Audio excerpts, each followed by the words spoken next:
আমি এখন দাঁড়িয়ে আছি হবিগঞ্জ জেলার মাধবপুরের একটি বণিক জমিদার বাড়িতে, যেটি পড়েছে আন্দিউরা ইউনিয়নের হারিয়া গ্রামে। ভাবুন তো, এমন এক সময় ছিল যখন শুধু তরবারি নয়, শুধু ব্যবসা বাণিজ্যের শক্তির মাধ্যমেই মানুষ হয়ে উঠেছিল রাজা বাদশাদের মতন ক্ষমতাবান। কারা ছিল এই বণিকরা?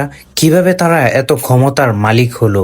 আজকে জানাবো সেই বণিকদের অজানা গল্প, ইতিহাস, উত্থান ও পতন। মাধবপুরের এই পুরাতন বণিক জমিদার বাড়ির দৃশ্য সহ তুলে ধরবো বণিকদের ইতিহাস। এই জমিদার বাড়ির চারপাশের পরিবেশটা একেবারে জীর্ণশীর্ণ অবস্থা।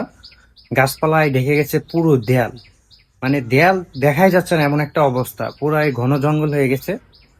ভিতরে ঠিকভাবে হাঁটাও যায় না, যেহেতু এটা পর্যবেক্ষণ করার মতো কেউ ছিল না। আর খুবই পুরাতন একটা জমিদার বাড়ি। এক সময় যে বাড়ি থেকে আদেশ নির্দেশ জারি করা হতো, আজকে সেই বাড়ির অবস্থা। দেয়াল একেবারে পুরাতন হয়ে গেছে, গাছপালায় আচ্ছন্ন একটা পরিবেশ। যদি ভিতরটা আপনাদেরকে দেখাই, এদিকে এদিকে হয়তো একটা কক্ষ ছিল, পুরাই গাছপালায় ঢেকে গেছে, আর হাঁটার মতো কোনো পরিবেশই নাই। আসলে পর্যবেক্ষণ করার মতো কোনো কিছু দেখি না এখানে। আর এদিকে দেখেন গাছগুলো কিভাবে দেয়ালের উপর দিয়ে উপরে চলে গেছে একদম। খুবই নির্জন পরিবেশ হয়ে গেছে চারিদিকটা। আর একদম দেয়াল ভেঙ্গেও এটা একদম জীর্ণশীর্ণ অবস্থা বললেই চলে। এদিকে ওই পাশে আরেকটা ভবন রয়েছে আর কি। অনেক জঙ্গলের মধ্যে দিয়ে হাঁটতে হচ্ছে। সেদিকে আর একটা ভবন রয়েছে। এইখানে একটা নাম দেখা যাচ্ছে, কলা পাতার জন্য আমরা ঠিকভাবে দেখতেও পাচ্ছিলাম না।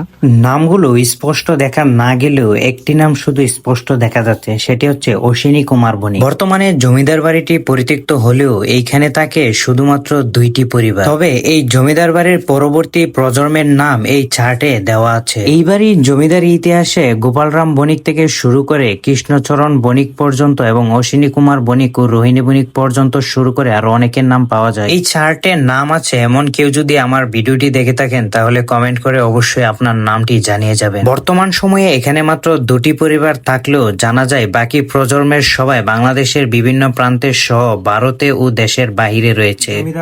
জমিদার বাড়ির নাম শুনলেই মনে হয় যেন 1947 সালের আগের ঘটনা, যেখানে জমিদার বাড়ি থেকে পুরো আশেপাশের এলাকার শাসন কার্য চলতো। আজ সেই জমিদার বাড়ি একদম নিস্তব্ধ অবস্থা। আসলে দেশভাগের পর বিলুপ্ত হয়ে যায় জমিদারি প্রথা। তারপর থেকে প্রত্যেকটা জমিদার হয়তো কলকাতায় চলে যান, ভারতে চলে যান, কিংবা জমিদারি প্রথা শেষ হওয়ার পর থেকেই আমরা দেখতে পাই বিভিন্ন ধরনের জমিদার বাড়িগুলা একদম নির্জন হয়ে যায়, একদম ধ্বংস হয়ে যায় বললেই চলে।